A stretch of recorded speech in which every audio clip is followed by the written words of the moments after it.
Et en tout cas, le regard essénien que je porte sur beaucoup d'événements ne me fait pas m'intéresser plus que ça aux humains, au président, au chef de tel organisme international, du Fonds monétaire de l'Organisation mondiale de la santé.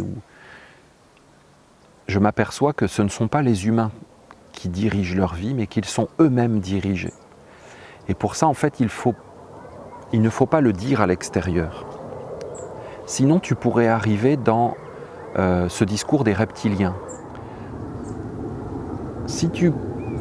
Parce que c'est assez facile à percevoir que aucun homme ne peut être assez intelligent pour élaborer un plan mondial.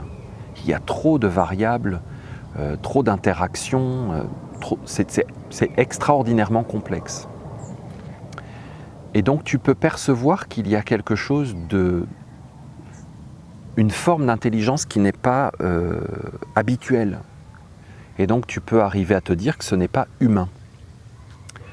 Et tu peux arriver à cette idée qu'il y a des hommes qui ne sont pas humains, qui sont animés d'une intelligence non humaine.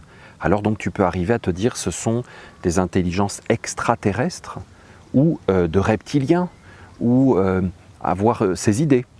Que derrière l'humain de façade que tu vois et qui te fait un discours en tant que président de ceci, délégué de cela, responsable de telle ou telle chose, ministre de ceci, lorsque tu observes, tu vas voir quelque chose de sombre qui peut être à l'intérieur de l'homme, caché derrière. C'est pour ça que c'est très important d'avancer sur ces deux pieds de l'observation extérieure des événements et la connaissance de soi.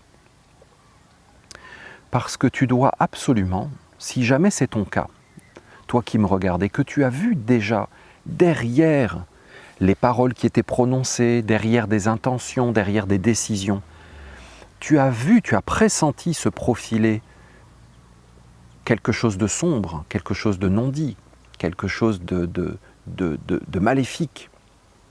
Il est très important, si tu l'as perçu à l'extérieur de toi donc, dans une situation, dans une actualité ou dans une personne, c'est très important de tout de suite rentrer à l'intérieur de toi et il faut que tu réussisses à le percevoir aussi à l'intérieur de toi. Sinon, tu vas croire que c'est extérieur et que cette personne, cette situation, cet événement est orchestré par des reptiliens ou des intelligences extraterrestres. Et tu ne vas pas réussir à faire un lien avec toi-même. Or, si tu es un étranger dans un monde, tu n'as rien à y faire.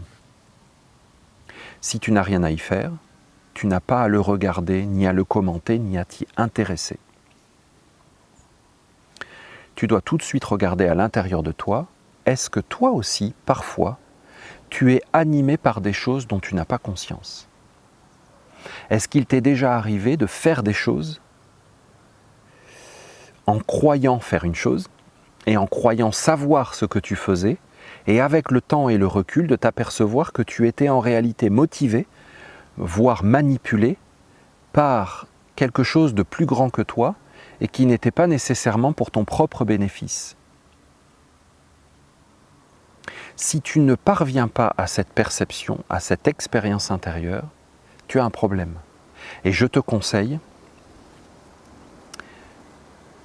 de t'observer, de méditer sur ta vie et de t'observer au quotidien, parce qu'en réalité ça arrive assez souvent, jusqu'à percevoir cette zone d'inconscience à l'intérieur de toi, qui pourtant est l'origine d'inspiration et de mouvement.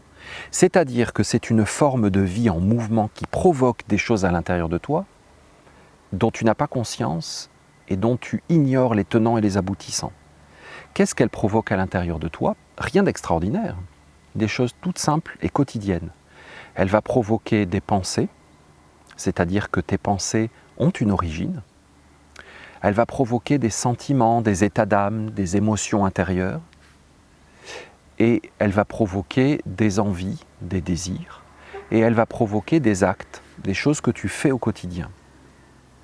Si tu es capable de savoir à chaque instant d'où vient ce qui t'anime et pourquoi tu fais les choses, alors tu vas voir cette source d'intelligence qui n'est pas nécessairement bénéfique et harmonieuse.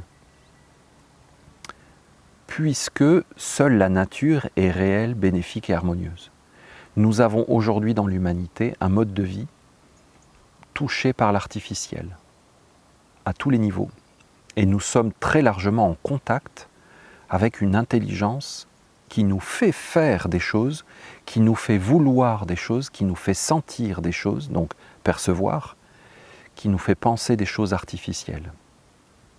Si l'artifice, le plastique, le polluant, le toxique, le nocif, le destructeur pour l'environnement existe à l'extérieur, c'est qu'il existe d'abord et avant tout à l'intérieur de nous. Nous avons donc des choses intérieures qui ne mènent pas à l'harmonie générale. Quelles sont-elles? Si tu les perçois à l'extérieur chez certaines personnes ou dans certaines situations, tu dois absolument les percevoir à l'intérieur de toi, sans quoi tu es en déséquilibre. Tu vas peut-être pointer du doigt des formes de vie reptilienne, extraterrestre, chez un être à l'extérieur qui prend telle décision, qui tient tel discours mensonger, qui prend des décisions négatives, inhumaines, destructrices. Mais si tu ne le vois pas à l'intérieur de toi, tu vas pointer du doigt l'autre et tu vas t'exclure de ce monde et automatiquement tu vas tomber dans le piège de la victime. Tu vas estimer que tu es victime de ces situations, de ces événements et étranger à ce qui t'arrive. Et ainsi, tu es dépossédé de ton pouvoir intérieur. Tu vois, qu'est-ce que c'est la magie? La magie, ça vient du mot main. Qu'est-ce que c'est la main? C'est la capacité d'action que nous avons tous. Nous avons tous une capacité d'action. Et nous avons une capacité de rencontrer l'autre. Agir, c'est rencontrer le moment. C'est pour ça que je te dis, tu te réveilles le matin, qu'est-ce que tu vas faire de ta journée? Qu'est-ce que tu dois faire? Comment tu vas rencontrer cette journée? Par ton action. Si tu continues à aller dans un boulot que tu n'aimes pas, uniquement pour finir de payer ta maison qui sera payée dans 25 ans, eh bien, il y a une main à l'intérieur de toi, une main invisible qui te fait agir. Eh bien, c'est de la magie, c'est-à-dire c'est une main. Une main a été placée sur toi. Tu sais, on dit « Ah, j'ai été envoûté, il a été envoûté, on fait de la magie sur moi, sur une poupée, de la magie noire. » C'est une main qui a été placée sur toi.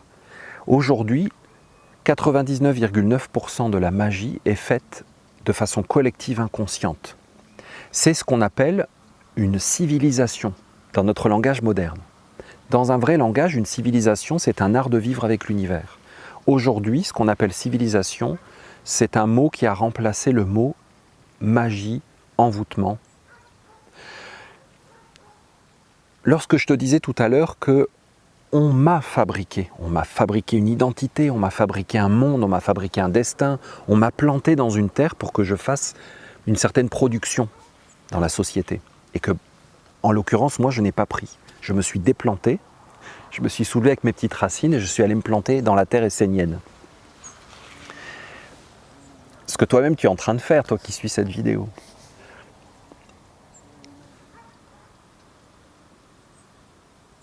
On me fait une magie. Tu vois, par exemple, l'olivier, c'est un très bon exemple. Un olivier naturel, si tu plantes un noyau d'olive, ça va faire un buisson qui va faire plein de petites fleurs et puis des espèces de micro-fruits inutilisables. C'est un arbuste un peu foufou, l'olivier.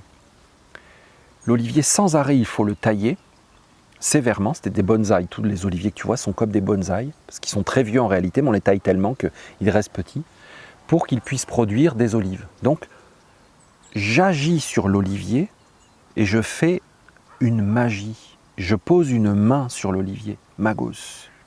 Je pose une main sur l'olivier pour avoir quelque chose. Eh bien, en réalité, la société fait sans arrêt sur nous de la magie, parce qu'elle nous fait faire des choses. Elle nous fait faire des actes dont nous ne mesurons pas la portée. Tu sais, quand j'étais petit, il y avait une publicité qui passait à la télé, c'était pour les machines à laver vedettes. Et ils avaient embauché une vieille lavandière qui lavait du linge dans des lavoirs en France, des vieux lavoirs, la mère Denis. Et il l'avait embauchée pour qu'elle dise la machine à laver lave aussi bien qu'au lavoir ancien. Et à l'époque, on utilisait des lessives. Peut-être qu'aujourd'hui c'est le cas encore, je ne suis pas un spécialiste, mais on utilise des lessives super toxiques, super polluantes pour les rivières. Et pendant des décennies, on nous a encouragés, même dans les fermes. Dans les fermes, ils s'équipaient, ils avaient l'électricité, ils s'équipaient d'une machine à laver, ils rejetaient leurs eaux usées dans la ferme, dans leur propre mare, dans leurs rivières. Et pendant des décennies, on a rejeté des polluants effrayants dans les rivières. On nous a fait faire des choses. On nous a magité, on nous a fait faire de la magie. J'en parle dans beaucoup de conférences. En fait, je vous donne des exemples. En réalité, je ne le dis pas forcément comme ça, mais c'est de la magie. Parce qu'on pose sur nous une main qui rentre à l'intérieur de notre main et qui nous fait agir. Comment tu sais que tu es victime de magie noire? C'est que tu n'agis pas avec ton propre cœur, avec ta propre âme, avec le cosmos et l'univers, en harmonie avec la totalité des créatures. À partir du moment où tu n'es plus avec ton âme immortelle éternelle, tu es victime de magie noire et une main s'est posée sur toi, rentre dans ta main et te fait faire une action. Je te donnais un exemple que nous connaissons tous.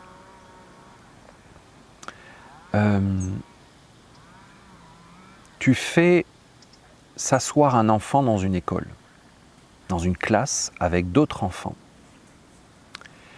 Et tu l'enseignes toute la journée, tu lui parles toute la journée. Et il doit lever la main pour aller aux toilettes ou parler. Il doit parler, se taire, parler, se taire. Donc tu lui fais faire ce que tous les autres enfants de la classe doivent faire selon la volonté de l'éducation nationale, de l'académie, de la direction de l'école, finalement de l'enseignant qui est le dernier maillon de la chaîne. Eh bien, tu places à l'intérieur de lui des courants d'énergie qui remplacent son âme. Par exemple, cet enfant, aujourd'hui, il devait voir un escargot et faire une cabane pour cet escargot dans une petite boîte à allumettes et l'appeler Arthur et vivre avec lui pendant 3 jours. Il devait faire cette expérience de rencontre et développer un lien et tout un imaginaire associé à l'escargot. Il devait ensuite, dans 3 jours, le perdre parce que l'escargot avait mangé la boîte d'allumettes et avait disparu, et le retrouver 2 jours plus tard. Tu comprends? Il devait lui arriver une chose à cet enfant. Et cette rencontre avec l'escargot, parce que je te rappelle que dans l'enseignement essénien, dans la vision essénienne, c'est même pas l'enseignement, c'est l'art de vivre, la perception essénienne de la vie, l'escargot est vivant. Il est aussi vivant et important que toi. Les humains ne sont pas supérieurs et plus importants que les escargots. Donc cet escargot devait provoquer et éveiller à l'intérieur d'un corps énergétique de l'enfant, par exemple, un sentiment de compassion et la compréhension que l'enfant ne devait pas enfermer des êtres. Il devait respecter les formes de vie naturelles et les laisser libres.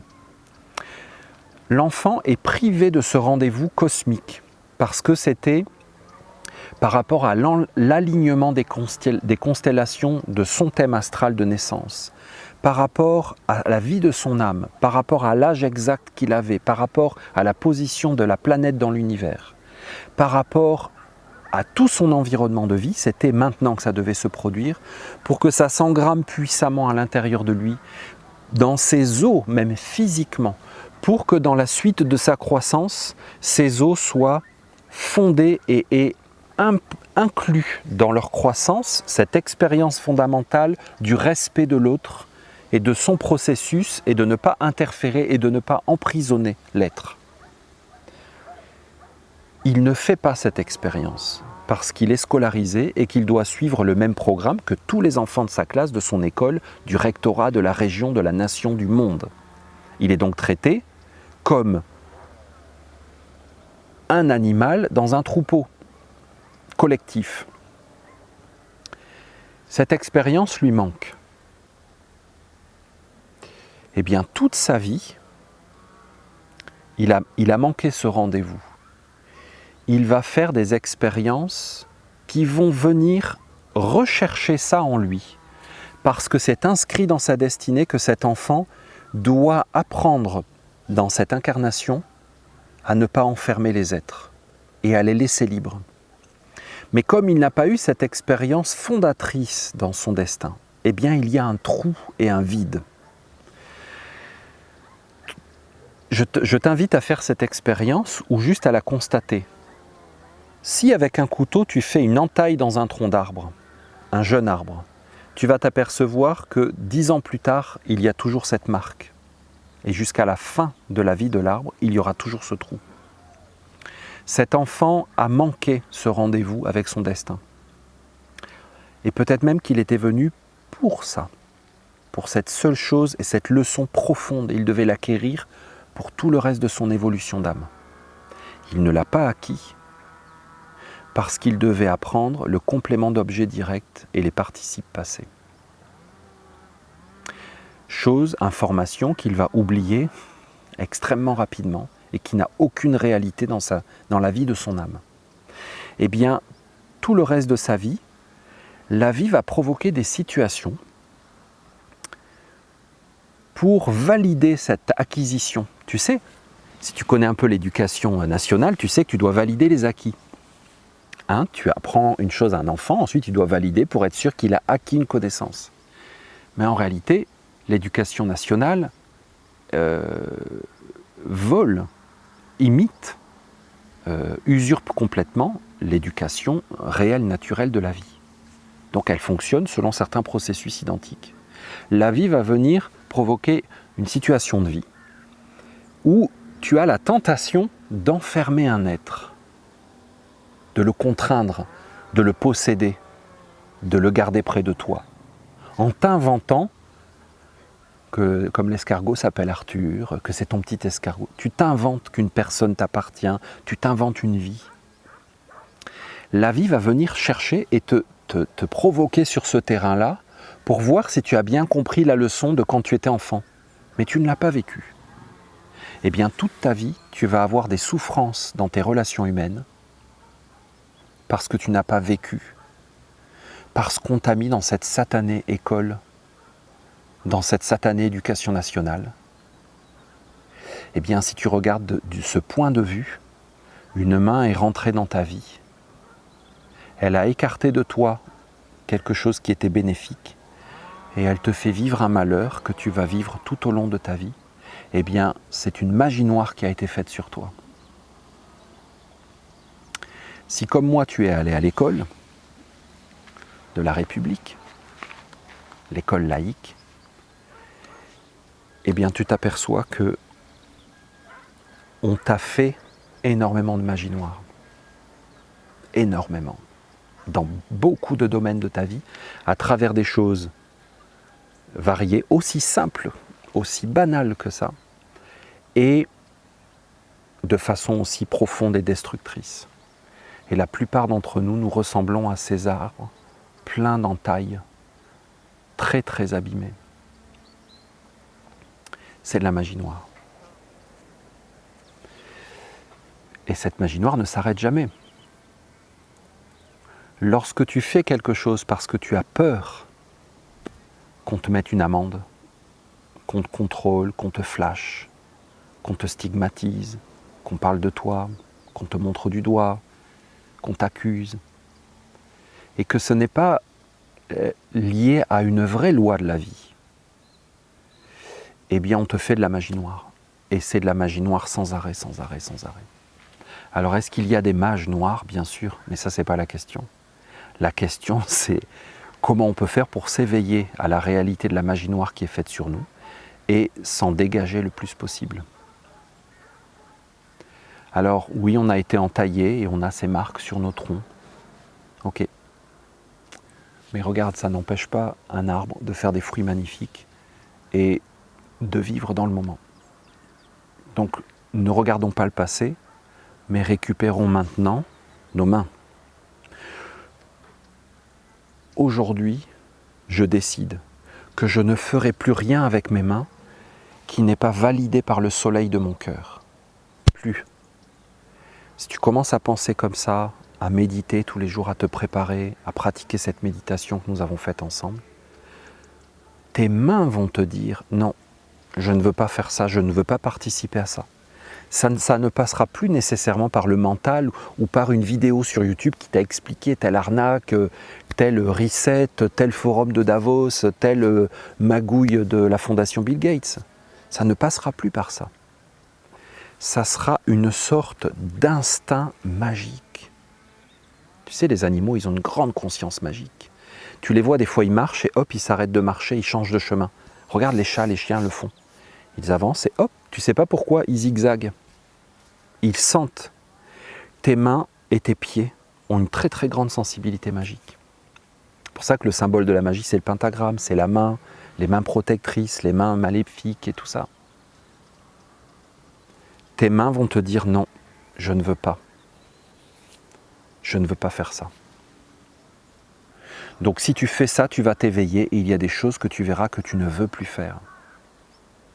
Et là, une voix viendra à l'intérieur de toi et te dira « Oui, mais regarde, si tu veux avoir tel confort, il faut faire telle concession. » Et tu vas entamer un dialogue, mais au moins tu seras éveillé à la réalité de la magie noire dans ta vie.